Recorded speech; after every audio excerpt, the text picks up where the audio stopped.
My name is Sable Kerrigan. I'm 25 years old, and I grew up in a house where money, reputation, and obedience mattered more than truth. My brother Bryce inherited our stepfather's confidence, social polish, and unshakable charm, while I became the quiet, inconvenient one, too emotional, too observant, too easy to ignore. I've always felt like the outsider in my own family, the kid people dismissed at dinner while decisions about my future were made over my head. I thought the worst thing about my life was being invisible, until I learned that silence can be more dangerous than rebellion. Before this is over, you'll understand why I no longer believe accidents just happen in our family, or why I still hear running water when the house is empty. And it all began the day I found my stepfather in the bathtub with my brother's fiancée. It started with a knock that didn't sound like a knock. Too soft, too intentional. I almost didn't open the door. Cliff Medina stood on my porch like he had something to say and nowhere safe to say it. He didn't smile. His hands were in his jacket. His eyes were scanning the street behind me. "Go inside," he said. "No greeting." I stepped back. What happened? He didn't answer until the door was shut, bolted. He glanced at the hallway camera and pulled his baseball cap lower. "Someone was in your garage last night. Left no prints, but they left a gum wrapper under the shelves. Mint flavor. Same brand Thomas chews." My stomach turned. I hadn't even noticed the door was unlocked this morning. Cliff stepped closer. "Don't react yet. Just listen. I need you to check your house. Now, something's not right." I nodded. I grabbed my keys. Cliff didn't follow me in. The air inside was too still. No TV.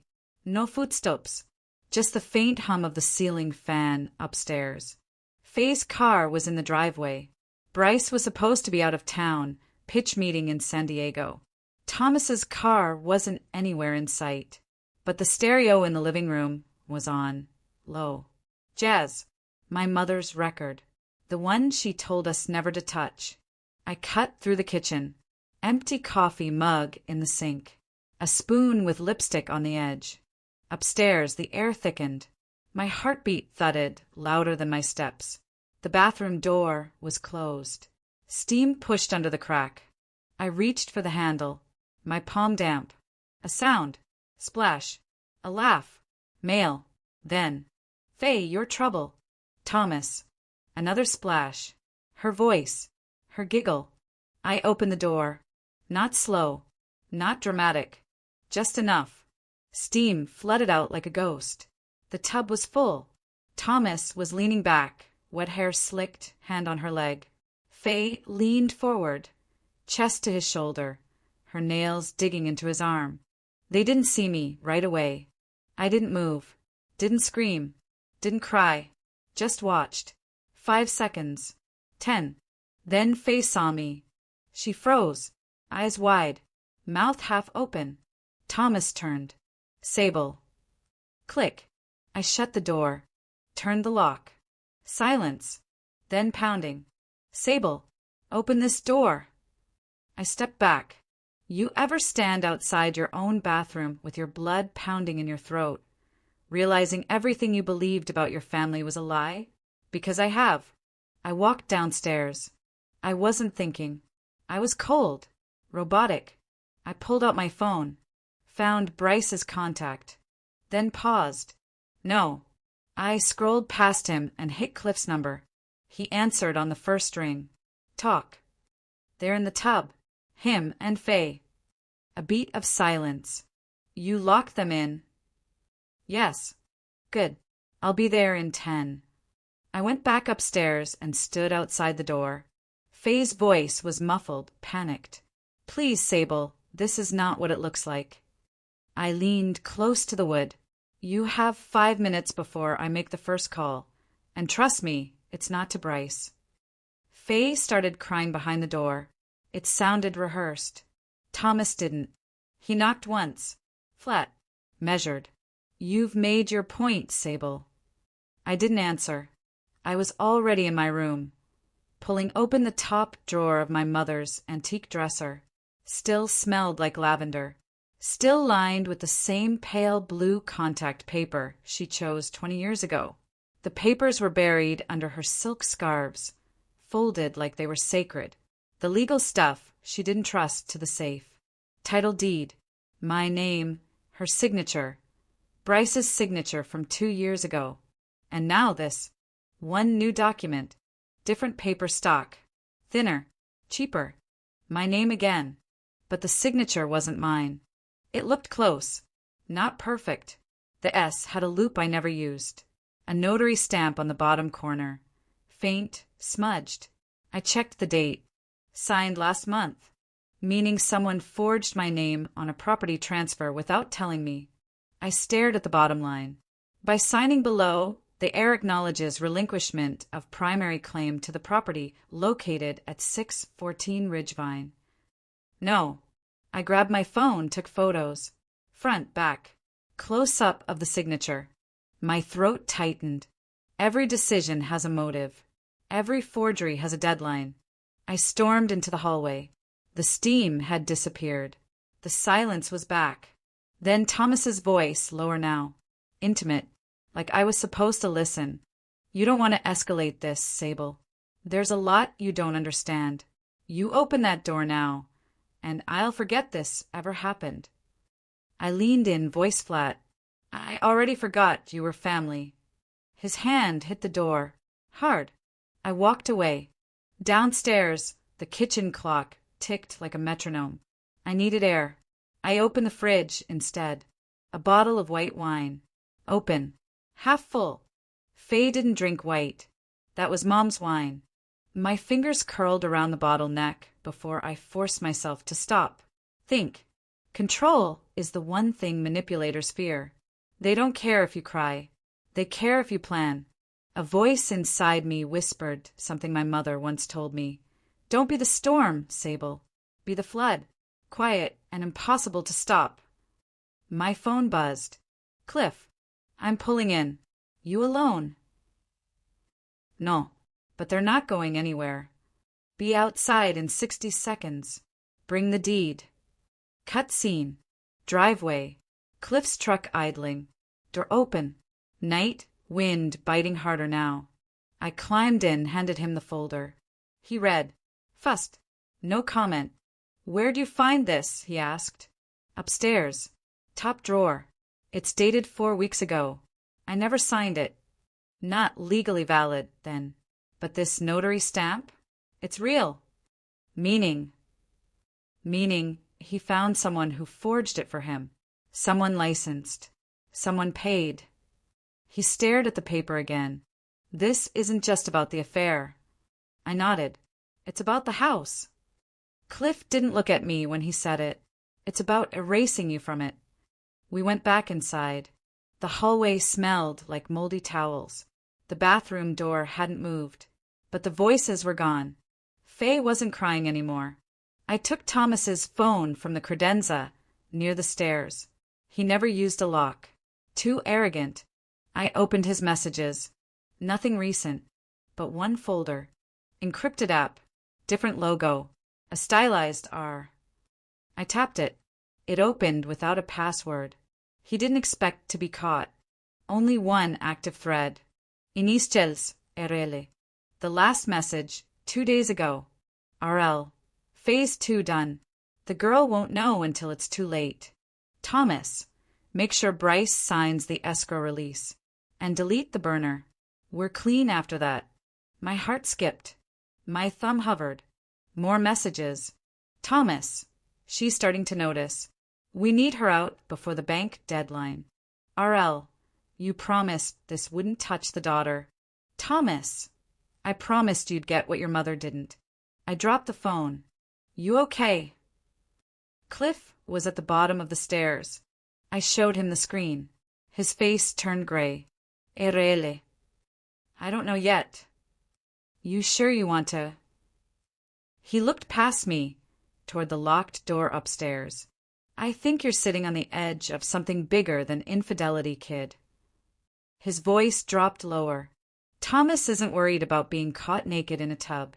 He's worried someone else is watching. Outside, Headlights rolled slowly past the street. No blinkes, no music, no movement inside. Cliff stepped closer to the window. "That's the same black Chrysler that parked down the block last week," he said. "How do you know?" "Because I noticed. Because I look." The taillights blinked once. Then it turned off into the next cul-de-sac. Cliff's jaw tightened. "You're not just being betrayed, Sable. You're being hunted." They weren't just screwing in my bathtub. They were planning to erase me. I used to think the scariest thing about this house was how quiet it could get. Now I know it's what it's been trying to keep quiet. The attic door squeaked when I pulled the string. Dust sifted down onto my shoulder. Cliff watched from below, one hand on the stair rail, the other inside his jacket. "Always ready." "I don't like this," he said. "Neither do I answered, climbing the rickety ladder anyway. The smell hit first. Old insulation, rotting wood, and something sweeter, almost metallic. Not blood. Not quite. Something stored too long. I pushed aside a faded storage box, then another, until I found the one I remembered. Blue plastic, cracked handle. It used to be my mom's. She told me it held tax documents. She lied. Inside were two thick accordion folders labeled Medical and Trust Archive. My hand hovered before I touched them. You ever wonder why my mom suddenly signed everything over to Thomas? I said. Cliff's voice was flat. Because she was sick. Everyone knew. I flipped open the medical file. Dozens of papers. Not hospital bills. Pharmacy records. Prescriptions from multiple providers. Conflicting names. Most drugs related to nerve damage, cognition, and chemical suppression. She wasn't sick, I whispered. She was being poisoned. Cut scene. Downstairs again. My hand shaking. Cliff reading every page. Faster. Angrier. These doctors don't exist. Some of these meds were banned years ago. He pointed at a label. This one here, it suppresses memory encoding. Causes early dementia symptoms if abused. I felt the floor shift under me. Are you telling me? Cliff nodded. Thomas wanted her declared mentally unfit. Probably filed a medical power of attorney using this mess. That's how he got control of the trust. The house. Everything. My voice cracked. Why would she go along with it? She didn't. He held up a form at the bottom of the pile. This is a consent signature, dated a week before her fall. But this isn't her handwriting. The house didn't creak often, but it did now. A long, low groan from upstairs. We froze. Still locked. Cliff asked. I haven't touched it. Then came the sound. Footsteps across the hall. Too slow to be Thomas. Too heavy to be Faye. Cliff moved first. Gun drawn. No hesitation. He gestured for me to stay put. But I didn't. I followed him halfway up, holding my breath, holding on to the wall. The hallway light flickered once, then came back. The bathroom door was still shut, but the guest room? Open. Cliff moved in fast. Empty. Just the window unlatched. Curtain flapping.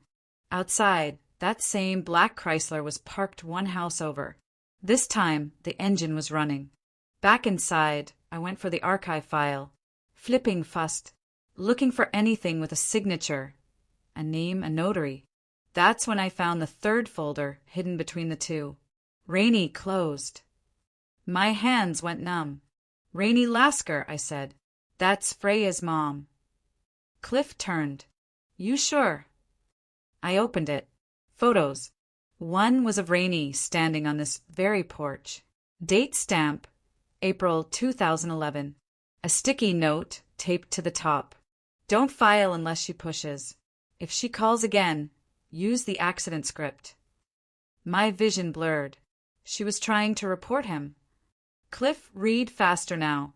Rainey filed a whistleblower report with AMC Financial Compliance.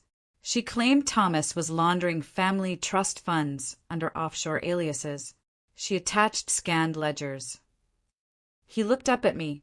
She disappeared 4 days later. The front doorbell rang. Once. Long. No knock. We both froze. No one knows we're here, I said. Cliff moved toward the window. Don't move. He peered through the edge of the curtain, then cursed under his breath. Who? I asked. He didn't answer right away. Then, it's Freya. Alone. I moved toward the door. Cliff stopped me with one arm. She's not here by accident. We opened it. Freya was pale, eyes swollen, hands shaking. She didn't say hi, didn't look surprised to see Cliff. She just whispered. They told me to keep quiet. They said if I didn't, what happened to my mom would happen to me. Her voice cracked. I didn't know they meant it. I pulled her inside, slammed the door, locked it twice. Cliff kept watching the street. They who? I asked. She swallowed. Thomas, and the man he calls Nolan. My breath caught. Nolan wasn't a name I knew. Cliff's voice went dark. That's the attorney who helped him file the property transfer. He turned to me. Nolan's the one who made this legal. Freya cried harder now.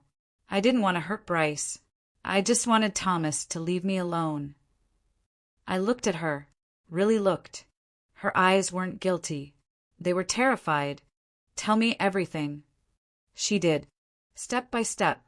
Thomas offered her money first, then leverage, photos, old texts, things she thought were gone.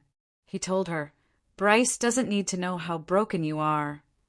She broke, started working for him, scouting info, passing details, even planting files in Bryce's name when needed. And the bathtub? I asked. She choked on the word. He said it'd keep you distracted long enough. That's all. I looked at her. No pity. Do you know what's worse than betrayal? She shook her head. When the person betraying you still thinks they're the victim. Cliff pulled his phone. Made a call. To who? I asked. He didn't answer.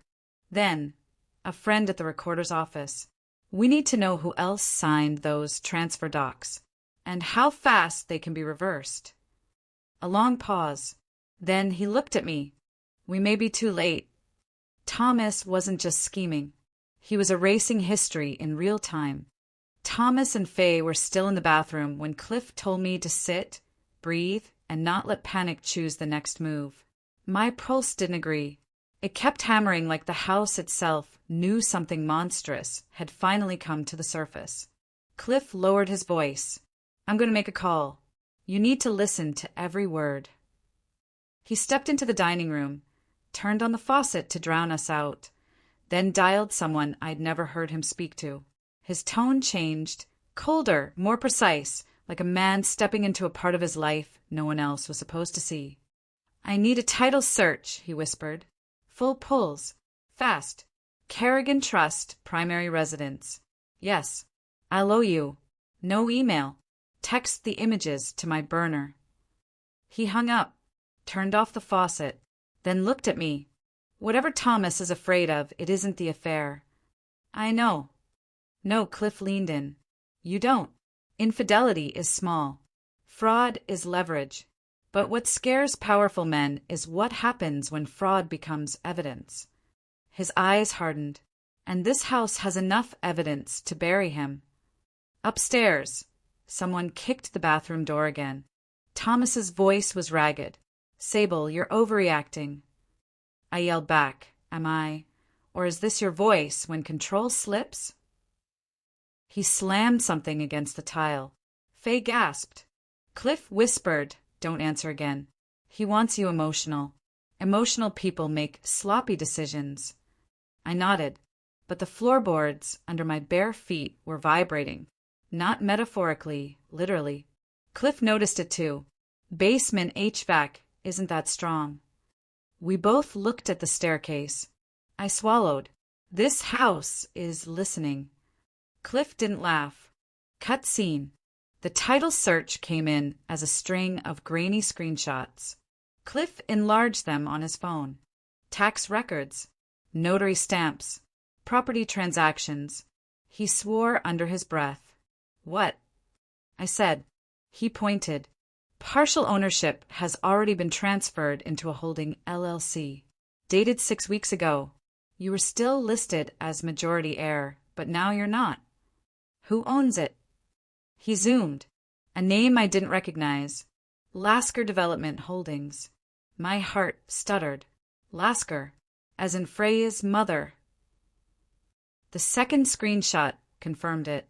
Rainey Lasker's old trust signature, attached to a dormant estate account. Freya went pale. That's impossible. My mom's estate is closed.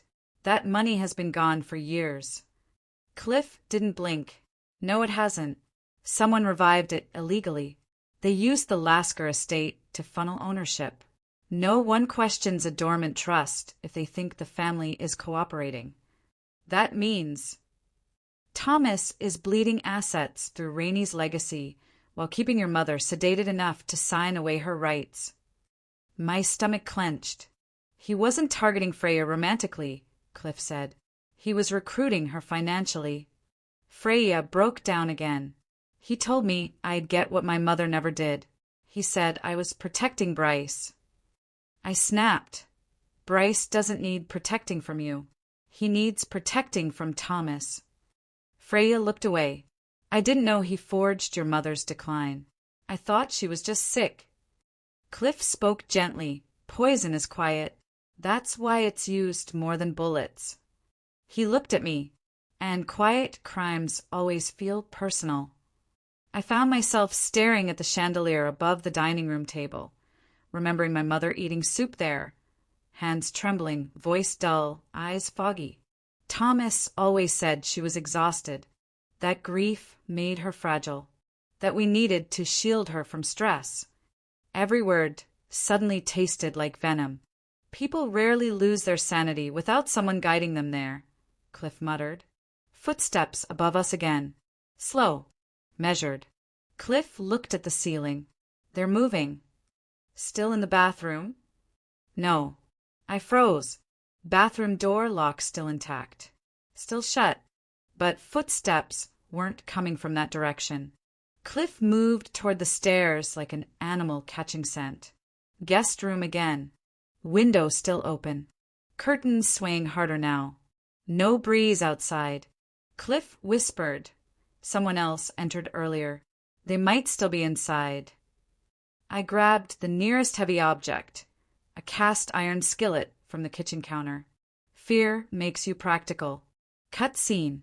Cliff signaled for silence. We walked toward the guest room together, staying close to the wall, listening. Nothing. Until a faint static buzz. We followed it to the desk drawer. Inside, a recording device. Tiny. Wired. Battery still green. Freya gasped. He planted surveillance. Cliff shook his head. This isn't Thomas's style. He likes threats, not tapes. Someone else is gathering insurance.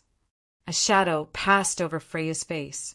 The man Thomas calls Nolan. He told Thomas every crime needs a clean exit. Cliff turned to her sharply. What crimes has Nolan cleaned up before? Her lips trembled. He handled my mom's accident paperwork. He told us to cremate faster to avoid questions. I stared at her, horror opening like a trapdoor. He wasn't protecting you, Cliff said. He was erasing evidence. My phone buzzed again. Unknown number. No text. Just a live audio clip. I played it on speaker. Thomas's voice, recorded sometime earlier. She dies before 27. I keep full control. We don't have to divide a thing. Just make it neat. Freya screamed. I dropped the phone. Who was he talking about? I whispered, though I already knew. Cliff answered for me. You. Silence hit, so hard it cracked something inside my skull. Thomas never needed me to leave the house voluntarily. He just needed me to leave existence. Not today.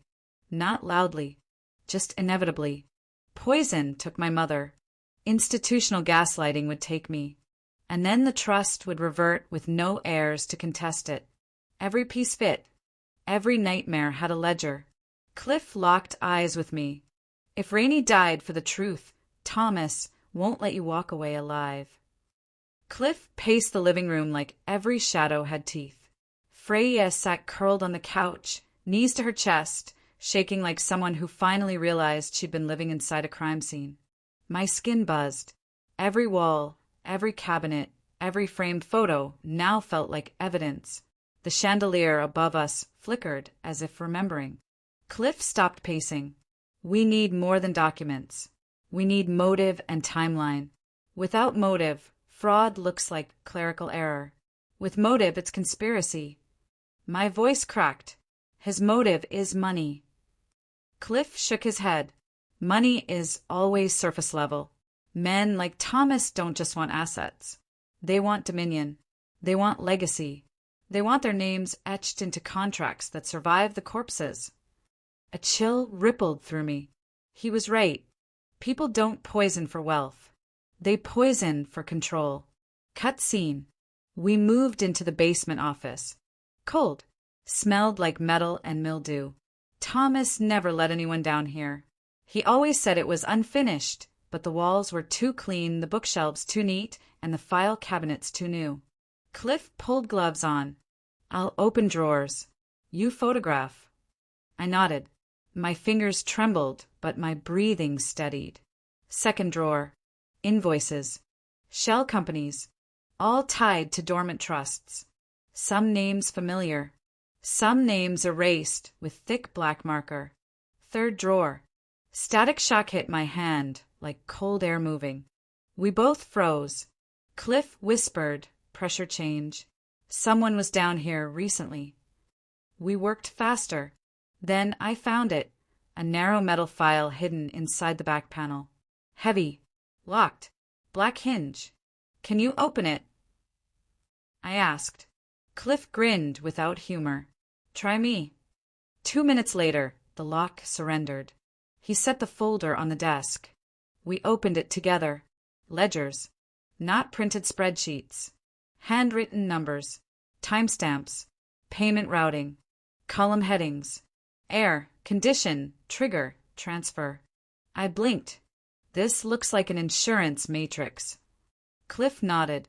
It is, but not health insurance. Asset insurance. Triggered only when heirs die, relinquish, or are declared incompetent. I stared harder. Under my name. Heir, Sable Kerrigan. Trigger, pre-27 event. Transfer, full reversion, primary LLC ownership. My throat closed. It's legal, Cliff whispered.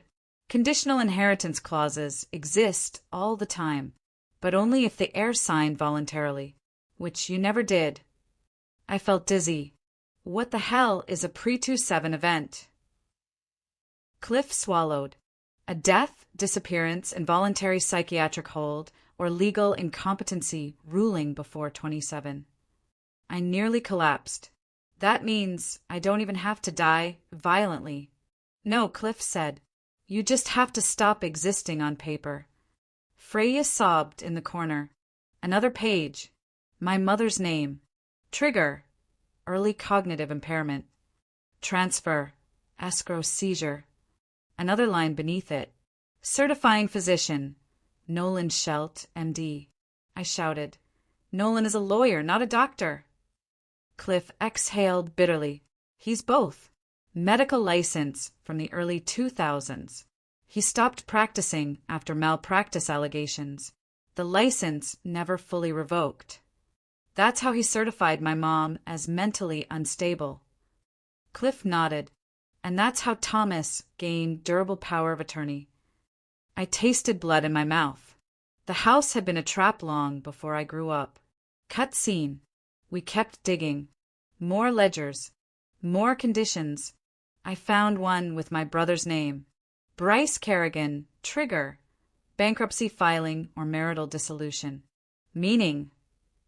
I whispered. Cliff pointed.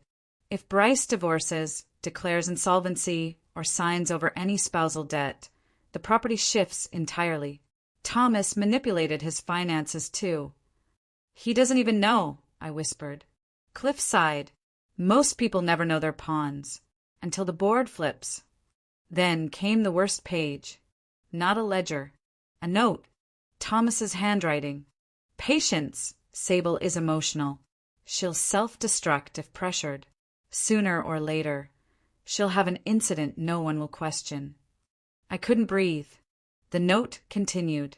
Use Freya as distraction. Emotional surveillance. Create jealousy. Redirect attention from paperwork. Freya covered her mouth. I'm sorry, she whispered. I looked at her. Her voice shook. He said if I gave him details, your schedule, your moods, your friendships, he could guide you into behavior that looked irrational, so that when the trust got contested, no one would believe you. I felt my ribs tighten. He had never needed to poison me. He just needed to destroy my credibility. Cliff murmured, that's how domestic conspiracies survive.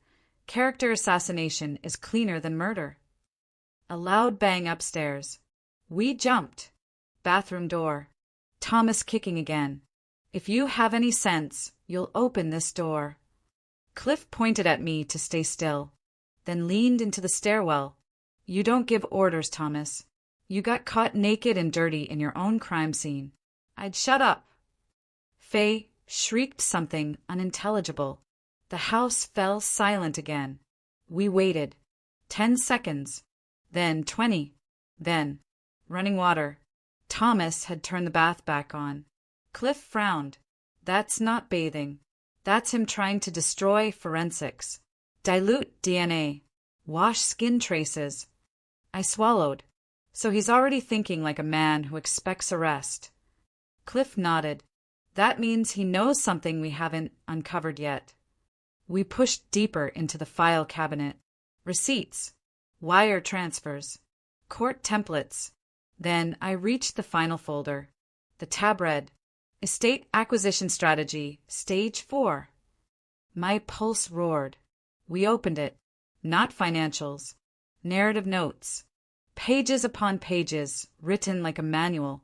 Thomas documenting each error, each psychological vulnerability, each planned exit. The handwriting was disturbingly calm, like someone writing a grocery list. Cliff whispered, This isn't fraud anymore. This is predatory estate engineering.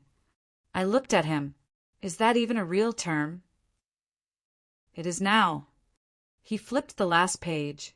A list of dates. 3 were already crossed out. 1 circled.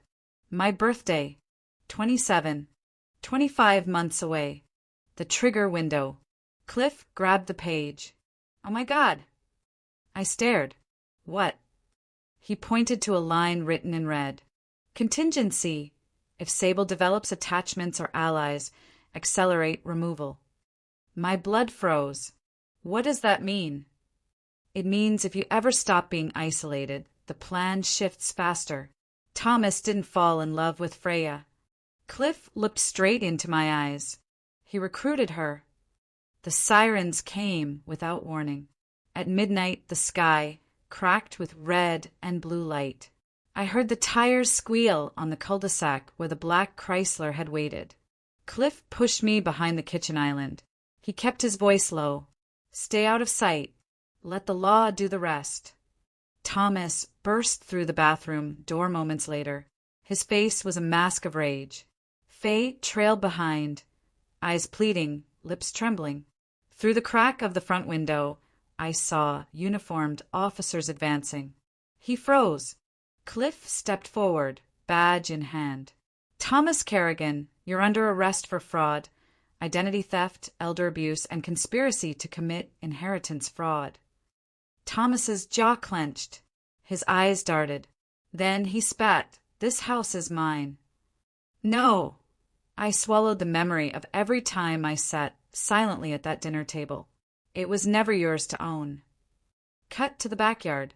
The night air smelt of rain. The house behind us was lit by police cars and cameras. Flashing lights turned windows into ghostly mirrors. Cliff escorted me to the driveway. My legs felt numb. Faye followed, still clutching a small duffel bag. She glanced at me. Fear, regret, relief. A female detective approached. We found the hidden ledger, the medical files, the trust transfer, all in a sealed warrant. She looked at me. You did good, Miss Kerrigan. I nodded, my voice flat. It wasn't just me. I glanced at Freya. We did it. Cut scene inside the house. Officers moved carefully room to room. Evidence bags popped open. Every cabinet and drawer unlocked. Every secret forced into daylight. I walked through the empty halls for the last time. The floor creaked under my boots. The walls seemed to sag. The chandelier above hung silent. I traced my fingers along the banister where my mother once leaned. I remembered her laugh.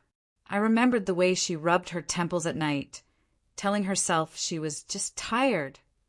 A line of truth hit me. Lies can live as long as no one opens the windows. Day broke. I sat in the empty living room. Sunlight cut through dusty blinds. The dust motes floated in the air like memories. Freya stood near the front door, holding a stack of documents, affidavits she'd signed. Her hands shook less now. She looked at me, quiet, honest. I can't fix what he did, she said, but I can help the truth stand. I nodded. I closed my eyes, breathed in the stale air, exhaled. Then we let it stand, I said. Weeks later, the house still empty, the trust invalidated, banks reversing the transfers, titles restored to me. I changed the locks. I repainted walls. I donated old furniture, every piece Thomas touched. I let the house become blank again. I picked up a paintbrush. The first stroke was shaky. The second steadied. By the third, I felt like I was drawing a line in the sand, a line between who I was and who I choose to be. I asked friends over.